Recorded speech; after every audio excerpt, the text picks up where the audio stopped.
Olá, boa tarde a todos. Antes de mais, espero encontrar-vos a todos bem. Agradecer o convite e o esforço ao Lasermac para montarmos estes bocadinhos que esperamos que sejam proveitosos para vocês. E qualquer dúvida ou qualquer questão, seja através daqui, seja depois através dos meus contactos que estão no final da apresentação, estejam Sim. lá. Pode passar, não há problema. Hoje vamos falar do modo smooth, não só o que é que podemos fazer com ele, mas sobretudo percebermos o que é que alterações é que nos induz nos tecidos e porque é que nos pode ser útil e ao mesmo tempo eficaz. Ora, a estrela deste modo de trabalho é esta molécula que tem aqui à vossa frente, que eu creio que todos reconheceremos como o colagênio, a tripla hélice. E quando falamos em modo smooth, sobretudo em pele, a primeira coisa que pensamos é em efeito tensor, ou seja, de contração dos tecidos. Ora, porquê que isto acontece? Todos nós reconhecemos este equipamento que usamos nas nossas casas, e se nós utilizarmos uma camisola, lavarmos uma camisola a 95 graus, o que vai acontecer é que as fibras da camisola vão encolher e, por isso, o princípio da ação, da contração do colagênio vai ser um princípio térmico por desnaturação e encurtamento imediato através da ação deste calor. Isto está pautado já há alguns anos, existe este bom artigo de revisão sobre a contração de tecidos e mostra que a temperatura a partir da qual esta contração ocorre é a partir dos 65 graus e que estas fibras de colagênio depois vão ter um processo de reorganização que dura 2 a 4 semanas. Quando estamos em temperaturas inferiores, basicamente o que temos é uma estimulação térmica mediada pelas proteínas de choque térmico que vão levar a um efeito não tão imediato, mas prolongado no tempo. Ora, quando falamos do modo smooth, nós falamos sobretudo de uma ação térmica não ablativa que consegue chegar a cerca dos 650 micras de profundidade. Vai atuar sobretudo no nosso epitélio, que neste caso vai estar, é como consideramos que seja a epiderme, mas também o tecido de suporte que é a derme, e basicamente baseia-se num princípio de funcionamento em que a superfície da epiderme tem um tempo de arrefecimento que é mais curto que o tempo de arrefecimento dos tecidos que estão subjacentes e, por isso, se nós dermos um conjunto de pulsos seguidos com um certo determinado intervalo, vamos permitir que a temperatura da epiderme não chegue ao seu limiar crítico de ter uma alteração irreversível, mas ao mesmo tempo vamos acumular calor à profundidade porque não damos tempo a que este calor nas camadas mais profundas acabe por se dissipar. Aconselho a todos que utilizem este tipo de sistemas, que passem os olhos por este artigo que tenho aqui, porque explica as bases de funcionamento deste tipo de pulso, não só físicas, mas também moleculares, que são importantes para nós compreendermos efetivamente como é que isto funciona. E dizer-vos também, desde já, que temos um mecanismo de trabalho duplo, porque nós sabemos que temos um comprimento de onda que oticamente não penetra e que nos vai trabalhar a nível epitelial, que é o chamado epithelial triggering, que já vamos ver o que é que isto quer dizer e o que é que se traduz, e ao mesmo tempo vamos então acumular calor no tecido de uma forma volumétrica para fazer um estímulo térmico generalizado no tecido. Ora, este pulso é um pulso standard de 250 milissegundos. Já vamos ver porque eu estou a dizer só standard, porque vamos conseguir brincar um pouquinho com esta largura de pulso, que é composto por um conjunto de subpulsos. Basicamente, o primeiro subpulso vai fazer uma microablação superficial para permitir que a radiação penetre de uma forma mais eficaz dos pulsos subsequentes. Basicamente, em termos técnicos, diz-se que estamos a melhorar a impedância da pele. E, ao mesmo tempo, pensarmos que, mais do que estar a fazer penetrar luz, estamos a fazer penetrar calor. Ou seja, o que estou a fazer com o meu laser é uma interação, sobretudo térmica, mais do que propriamente óptica. Óptica é somente à superfície. Mensagem: se eu estou a procurar um aquecimento destes tecidos, nunca, mas nunca devem ser utilizados métodos de arrefecimento concomitantemente a técnicas que usem este tipo de pulso. Então, que alterações é que eu estou a induzir no meu tecido? Por um lado, estou a promover uma subida da temperatura acima daquele limiar de 65 graus, que é o que me vai levar à desnaturação e contração colagenar. Mas, ao mesmo tempo, eu tenho um dano volumétrico numa gama de temperaturas mais baixa, que me vai levar à ativação da proteína choque térmico, sobretudo 70, que, por sua vez, vai levar à libertação de uma série de fatores de crescimento, e estes fatores de crescimento levam à vasodilatação e neovascularização destes tecidos, que, por outro lado, vai levar ao incremento do número e da própria atividade dos fibroblastos. Tudo isto combinado vai nos levar, sobretudo, a uma resposta regenerativa nos tecidos, que vai ser esta resposta que nos vai levar às alterações visuais que nós objetivamos quando tiramos as nossas fotografias do antes e depois. Por exemplo, dou-vos um dos exemplos mais estudados com este tipo de interação com os tecidos, que, como presumo que todos sabem, são os tratamentos genito-urinários, em que nós, a partir destas duas ações que estamos a promover, ou seja, a partir da contração de tecidos e neocoagênese e aumento da espessura da mucosa, vamos reduzir o lumen e fixar a uretra na parede anterior, por exemplo, e por outro lado, com a ativação fibroblástica, com a neovascularização e com a melhoria da matriz extracelular, vamos conseguir normalizar o metabolismo da mucosa e das secreções ao mesmo tempo do seu pH, que sabemos que é importante na homeostasia do meio vaginal. Na pele, também temos várias publicações que demonstram aquilo que estamos a conseguir, e aquilo que vos falei de chegarmos a uma temperatura de 65 graus foi demonstrada a profundidades superiores a 200 micras, portanto, quer na própria epiderme, mas também já na junção dermoepidérmica e por vezes mesmo até na derme, porque, como já vos disse, conseguimos chegar a profundidades na ordem dos 600 a 650 micras de profundidade.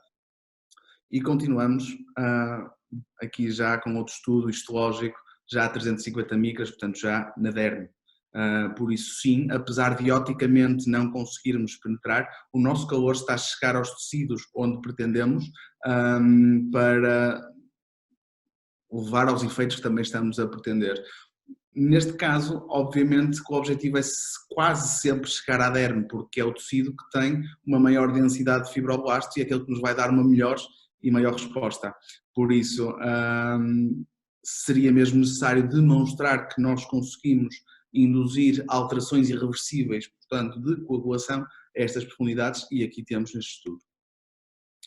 Basicamente, num paciente muito colaborante, só para vos mostrar, criei eu, mas por vezes os códecs não me deixam, eu ia-vos mostrar um vídeo da contração imediata da pele do frango, pela subida então e ultrapassagem dos 65 graus de limiar de contração dos tecidos e do colagênio.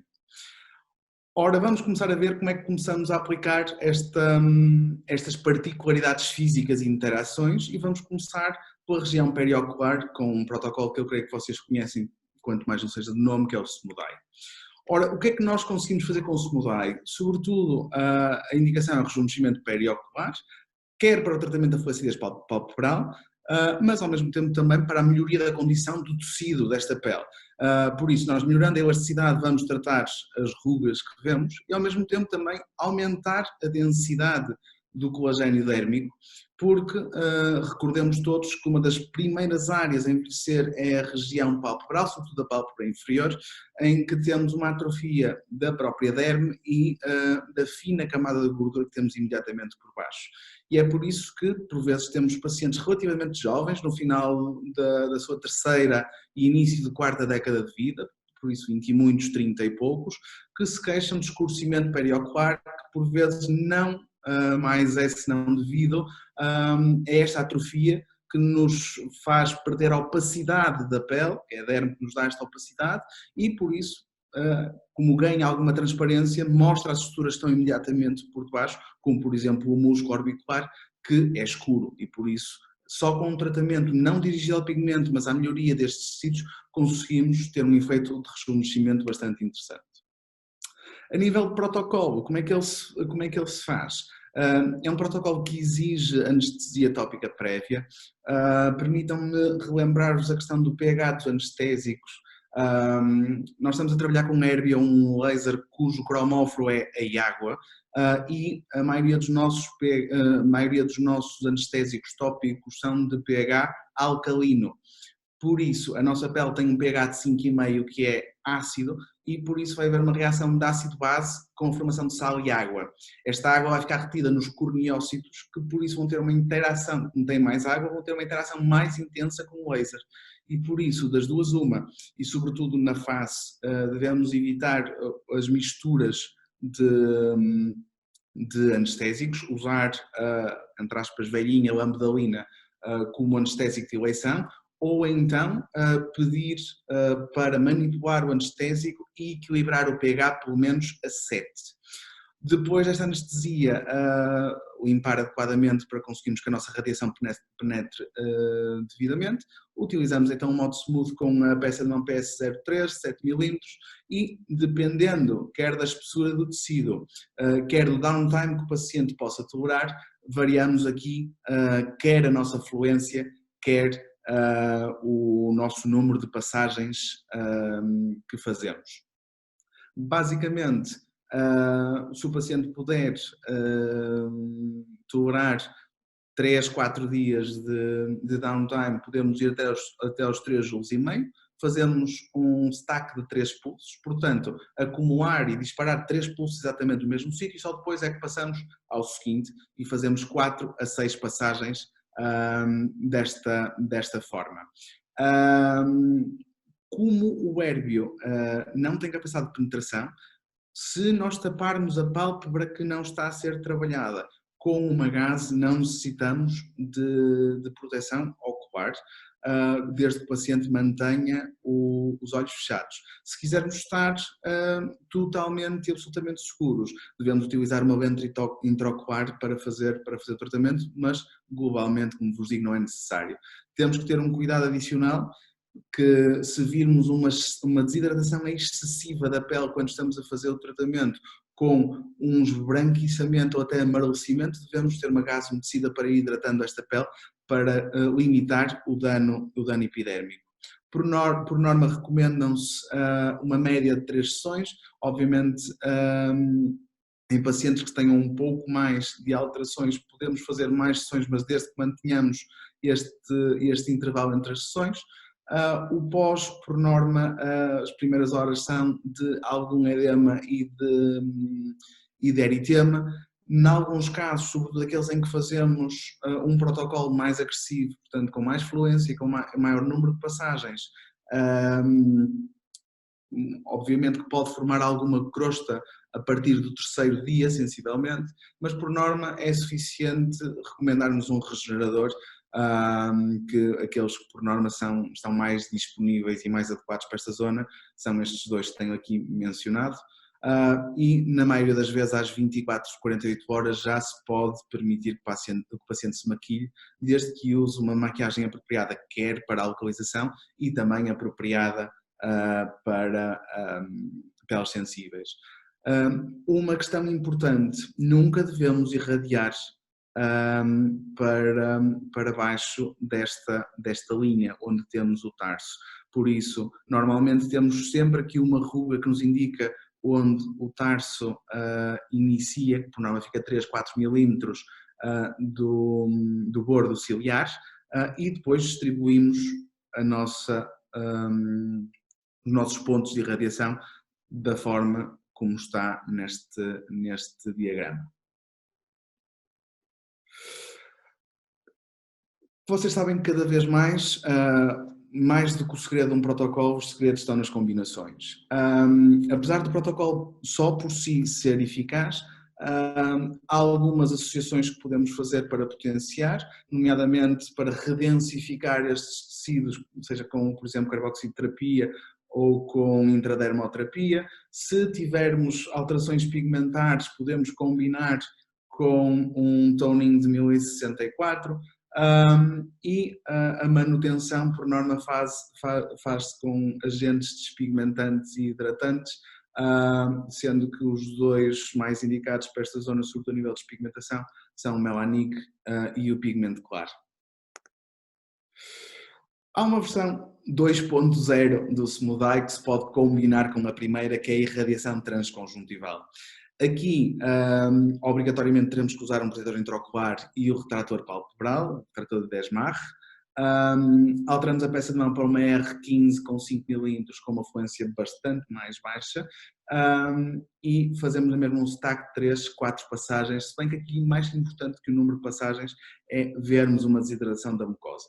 Na pálpebra superior, com o retrator, vamos tentar irradiar o fundo do saco. O nosso objetivo é chegar a estas fibras pseudotendinosas do músculo superior do tarso e o efeito final que esta irradiação tem é, sobretudo, aumentar a distância limbociliar. Na pálpebra inferior, a técnica é semelhante, vamos também irradiar a zona imediatamente inferior ao tarso, em que temos aqui praticamente uma fusão, quer das fibras do músculo inferior do tarso, quer do próprio septo, que com a estimulação que estamos a promover, conseguem nos dar uma melhoria da contenção adiposa da bolsa de gordura orbitária inferior e por isso melhora-nos quando temos bolsa. Este tratamento não exclui o tratamento externo por onde começamos, é sim um complemento. Deixem-me ver se este vídeo consigo-vos mostrar. Atentem sobretudo aqui neste ecrã, em que estamos a fazer exatamente o reforço das fibras que vos falei por via transconjuntival.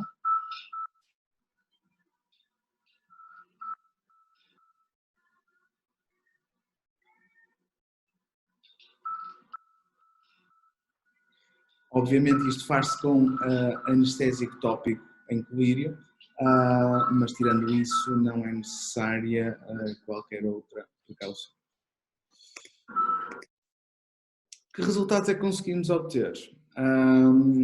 Peço desculpa, estas não são as minhas melhores imagens, que estando confinado não tive acesso à minha galeria toda, mas por exemplo, vocês vejam aqui com 2 sessões que esta prega aqui superior, que conseguimos reduzi-la bastante, aqui embaixo exatamente o mesmo, a melhoria desta flacidez e de toda a condição deste tecido lateral com a atenuação destas rugas.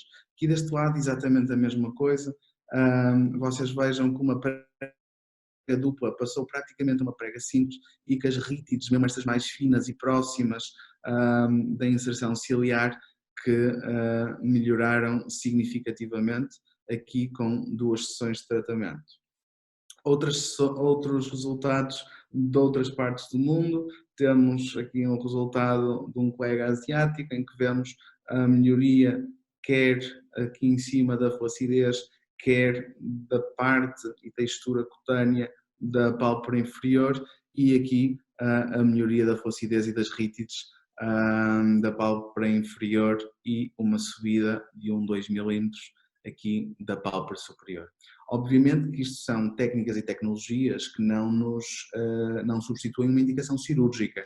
Temos que saber que uma flacidez que seja significativa ou uma protrusão adiposa na pálpebra inferior também significativa terão sempre a sua indicação cirúrgica. E é esse o primeiro ponto que temos que oferecer aos nossos pacientes. Se for de uma gravidade moderada ou mesmo que seja grave, mas o paciente recusa a cirurgia, podemos obviamente propor com as devidas limitações em relação ao resultado. Descendo para os lábios e falando do Lip Lace, o Lip Lace é uma técnica que nos permite remodelar o lábio em vários componentes. Na sua projeção, inclusivamente no volume também, melhorar o seu perfil e rejuvenescer a mucosa seca, que sabemos que é um ponto em que por vezes estamos limitados a usar agentes hidratantes à base de ácido hialurónico injetável, com o risco sempre de dar algum aporte de volume, e aqui conseguimos uma forma de rejuvenescer e regenerar esta mucosa sem haver propriamente esse risco e os riscos associados a procedimentos injetáveis. A nível de protocolo, não nos vou estar a amassar a especificar isto tudo, podem fazer o vosso print screen, depois também ficam com isto disponível, mas basicamente dizer-vos que temos vários passos. O primeiro é um passo que é sobreponível ao smooth lifting, ou seja, vamos irradiar pela parte interna da mucosa toda a região do orbicular dos lábios, exatamente nas mesmas indicações que temos quando fazemos, por exemplo, um 4D. E nos passos seguintes é que vamos trabalhar cada um dos componentes do lábio. Começamos com a mucosa úmida, que como está por detrás do orbicular, qualquer volume que seja ganho vai ser traduzido numa volumização geral do lábio difusa, porque temos o músculo imediatamente por cima, e é por isso que aqui ou irradiamos nesta zona quando procuramos volumizar de uma forma generalizada o lábio. Aqui o número de passagens vai estar sempre dependente do volume desejado, sendo que, como estamos a trabalhar mucosa em mucosa labial, nunca devemos ultrapassar um stack de 2.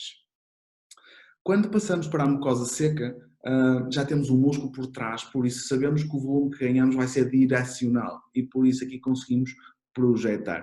Aqui temos que nos lembrar que o lábio tem anatomia e por isso há zonas que devem ser projetadas mais que outras, como por exemplo os tubérculos, e devemos insistir e depositar mais energia nestas zonas que queremos projetar um pouco mais. Depois, últimos 2 passos, temos a transição mucocutânea, que quando a tratamos vamos estar a promover um melhor perfilado do lábio. Por norma aqui, o número de passagens tem que ser inferior, porque já temos pele imediatamente ao lado que comporta menos energia que a mucosa. E por último, basicamente fazer um peeling muito, muito suave, o nosso conhecido véu de noiva também, para dar um aporte extra de rejuvenescimento a esta mucosa e complementar o próprio efeito tensor que o smooth que estivemos a fazer também lhe confere. Temos sempre que fazer anestesia tópica e sobretudo na mucosa seca, porque é um procedimento que sem anestesia torna-se desconfortável para o paciente. Não esquecer que, estando a tratar termicamente os lábios, temos que na nossa anamnese ser cuidadosos com a questão das infecções prévias por herpes simplex e, caso haja história, devemos fazer profilaxia com valaciclovir. O pós, por norma, um ligeiro edema muito, muito discreto, e basta recomendarmos ao nosso paciente o uso de vaselina e proteção solar para regenerar esta mucosa. Tipo de resultados que podemos conseguir, e aqui, se vocês repararem, a altura deste lábio até à coluna do filtro, conseguimos ganhar um pouco de altura. A mucosa está muito mais tensa e o próprio aspecto da mucosa estar mais tensa dá-nos um aspecto mais rejuvenescido ao lábio. A nível de projeção, mostro-vos, por exemplo, este caso em que, se nós virmos no perfil, sobretudo no lábio inferior, conseguimos ganhar algum volume e alguma exposição por alguma eversão. Obviamente que nós não podemos passar de um lábio inexistente a um lábio bem preenchido com este tipo de técnica, mas para pessoas que, e cada vez mais são mais frequentes, aquelas pessoas que não querem recorrer a injetáveis e têm receio de ficarem com resultados artificiais com injetáveis, pode ser uma solução e dar-nos uma resposta adicional a mais um segmento de mercado que acaba por também o ser. Pronto, quais são as vantagens deste protocolo? Como já discutimos, needle free, não, sem injeções e totalmente autólogo, que é a regeneração do tecido do próprio indivíduo que vai levar às alterações que estamos a induzir.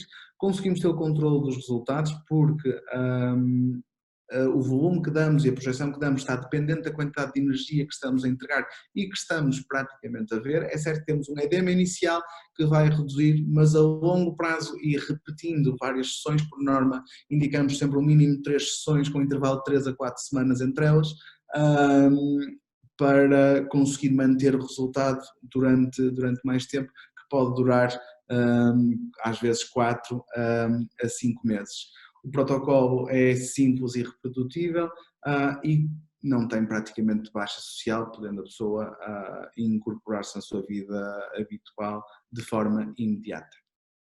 Vamos falar agora um pouco deste modo e a sua utilização na pele. Todos nós, quando nos aparece no consultório uma pele destas, nós vamos com as mãos à cabeça, porque sabemos que é uma pele atrófica, que qualquer energia que nós depositemos aqui, se for em temperaturas mais elevadas, que é o necessário para fazer a contração desta pele, que podemos ter alterações da cicatrização e complicações, porque agora lá está, temos esta derme atrófica que tem menos capacidade de remover o calor que nós estamos a entregar estes tecidos e ao mesmo tempo com compromisso de vascularização e uma resposta regenerativa insuficiente. Por isso é que o limiar térmico destes tecidos está francamente diminuído. Relembrando aquilo que já vos falei, se nós conseguirmos induzir uma alteração no tecido que seja controlada e mais do que até promover esta coagulação e desnaturação, induzir esta resposta regenerativa para melhorar a função dos fibroblastos, o número de fibroblastos presentes no tecido, induzir uma melhoria da matriz extracelular e do aporte de nutrientes e metabolismo local, conseguimos melhorar as condições deste tecido, não só condições mecânicas e fisiológicas, mas também, por último e por consequência, a condição estética que queremos tratar. E aqui vou-vos introduzir um conceito mais recente, que é o de smooth variável, que através da utilização de um scanner próprio nos permite variar a largura de pulso.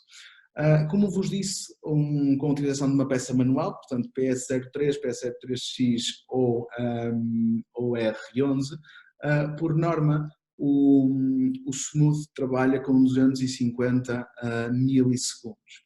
Aqui com o Smooth variável vamos conseguir variar este tempo de exposição nos tecidos e com isso induzir alterações diferentes e diferentes magnitudes nos tecidos, sendo que quanto mais exponho o tecido à radiação, mais calor vou entregar, mais profundo vou trabalhar e também, por outro lado, mais intensa vai ser a minha interação térmica com os tecidos.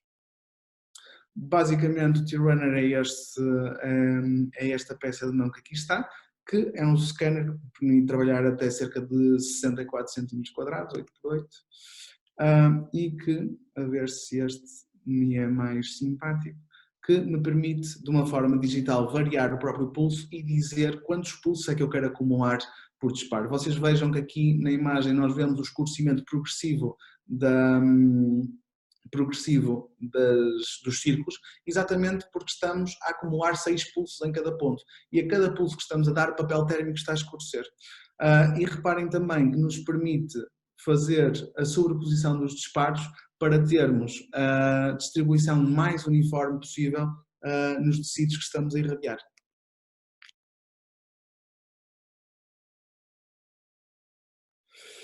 A interface é esta e introduz-nos aqui algumas coisas diferentes em relação às peças manuais. Primeiro, vemos logo que quando escolhemos o Smooth, em vez de fotonas Smooth aparece-nos o V. Podemos escolher então a largura de pulso e o número de disparos que queremos acumular em cada ponto. Por outro lado também, aqui nos scans, é quase a substituição da função turbo, ou seja, quantas vezes por cada área tratada é que eu quero que ele me faça uma passagem destas para tratar essa zona. Ou seja, se eu quisesse, numa série determinada zona, tratar com esta parametria, mas tratar mais que uma vez para acumular mais energia, eu, para tratar 2 vezes scan.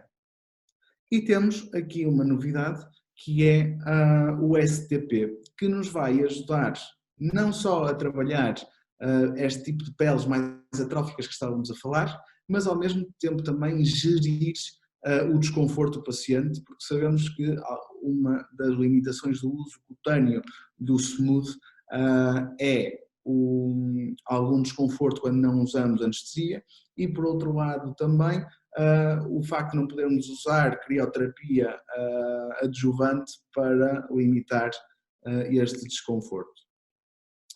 Basicamente, este STP é um algoritmo que permite calcular o limiar epidérmico-térmico e, portanto, sabermos até que ponto é que podemos trabalhar com o paciente confortável e a partir de que ponto é que precisamos de fazer algum tipo de anestesia tópica. E esse ponto está, obviamente, nos 100%. Sabemos que quando estamos a trabalhar no verde, o STP que está abaixo de 70% e por isso que vai ser confortável para o paciente, mas na maioria das vezes quando trabalhamos nestas gamas de STP estamos a acumular pouca energia para termos resultados clínicos significativos. Por norma vamos estar sempre entre o amarelo e o vermelho. O amarelo será onde estaremos no limiar ou na parte inferior do limiar de conforto e o limiar epidérmico-térmico e obviamente no vermelho estaremos acima desse limiar e precisamos de energia. Obviamente, à medida que vamos aumentar a quantidade de calor que vamos entregar aos tecidos, este STP vai aumentar e é por isso que vocês aqui nestes diagramas que já bem conhecemos até da parte ablativa do nosso equipamento, obviamente que mantendo a ablação, porque eu não estou a usar um pulso que é ablativo, estou a aumentar a interação térmica a nível de profundidade à medida que este STP aumenta. Este STP, como eu vos disse, é calculado automaticamente. Eu apenas vou operar os parâmetros standard em que estamos habituados, o cálculo depois é feito automaticamente. E quando traduzimos isto em clínica e aplicando aos efeitos que pretendo induzir, basicamente quando eu preciso de fazer um tensado mais profundo, como seja, por exemplo, uma pele mais espessa, um rejuvenescimento facial, em que eu tenho uma flacidez mais superficial, entre aspas, dérmica que outra coisa, eu posso usar este modo de trabalho porque me vai trabalhar, vejam, a 680 micras de profundidade. Portanto, estou a trabalhar em derme mesmo. Quando tenho uma pele mais atrófica e que sei que esta pele não consegue lidar com tanta quantidade de calor, vou baixar dos 625 milissegundos para os 125, de 6 destaques para 1, e aqui vou estar a trabalhar na epiderme ou em peles às vezes mais atróficas, mesmo com algum compromisso epidérmico, posso estar perto da junção dermo-epidérmica, conseguindo induzir efeitos regenerativos sem ter um eventual compromisso térmico dos tecidos. E traduzindo isto nos vossos conhecidos ecrãs, vocês vejam que para trabalhar então aquela parte mais superficial, utiliza então os 125 milissegundos, o padrão standard é usar o 1.3 e posso-vos dizer que para a maioria das aplicações corresponde, não é uma aplicação, não é um preset que esteja definido do ponto de vista de segurança, mas sim acaba por ser eficaz, quanto muito por vezes, mais do que mexer-se na fluência, passamos a um stack adicional. E vejam que aqui temos um SP94. Quando, por exemplo, estou a fazer um tight sculpting e quero complementar então com a parte do tensado superficial, aqui para trabalhar a uma profundidade muito maior, dos 680 micras que falamos, vou trabalhar com uma fluência maior, com uma largura de pulso maior e também com os 6 destaques. Mas vejam que aqui já estamos com o STP a 100%, por isso aqui o desconforto para o paciente pode ser maior. Mas mesmo assim, mesmo sem usar anestésico nenhum, porque sabemos que para fazer um tight sculpting usar anestésico é muito complicado, ele está no limiar dos 100% e é mais confortável fazer um tightening com um V-Smooth nestas circunstâncias do que os presets que temos do tight sculpting para fazer com a R11. Que resultados é que conseguimos obter com a utilização do V-Smooth? Para facial é apenas uma sessão entre estas duas fotografias. Vejam a melhoria do sulco nasogeniano e da linha de marionete e uma melhoria discreta no contorno facial. Aqui exatamente a mesma coisa, também só com uma sessão. Vejam sobretudo aqui as linhas de marionete, a diferença do efeito tensor. Aqui foi usado apenas o V-Smooth, não foi feito o 4D completo. Peles mais atróficas e pele de pescoço, apenas com um tratamento nesta pele atrófica do pescoço, vejam a diferença que se consegue atingir. Aqui uma questão que nós temos sempre que falar é no tempo, porque todos os tratamentos que são mediados por calor necessitam de tempo para exercer o seu efeito e o paciente tem que estar consciente disso. Há vários estudos que nos mostram que alguns 6 a 9 meses ainda há alterações nos tecidos depois deste tipo de estimulação e há outros que até já levantam a hipótese que esta estimulação possa ter um efeito a longo prazo ainda maior, podendo chegar até aos 12 meses. Por isso, nós temos uma magnitude de efeito nas primeiras 3 semanas que é mais significativa, cerca de 75% a 80% do efeito. Os outros 20% vão ser muito mais graduais e se nós fizermos uma fotografia ao nosso paciente antes do procedimento, outra ao final de um mês e outra 9 meses depois, vamos ver uma melhoria não só da primeira para a última, mas da segunda para a última também. Um caso como aqueles que vos mostrei inicialmente, a melhoria desta pele, papel de crepe, apenas como um tratamento, neste caso utilizando os parâmetros superficiais, portanto 1.3 joules de fluência, 125 milissegundos de TAC de 1. Irregularidades pós-lipoaspiração tratada com tight sculpting, aqui combinado o L-Runner com o piano, com o T-Runner, com o V-Smooth nos parâmetros para tightening profundo, portanto 6 joules, 625 milissegundos, stack de 6. E aqui mostrar-vos as propriedades regenerativas deste pulso.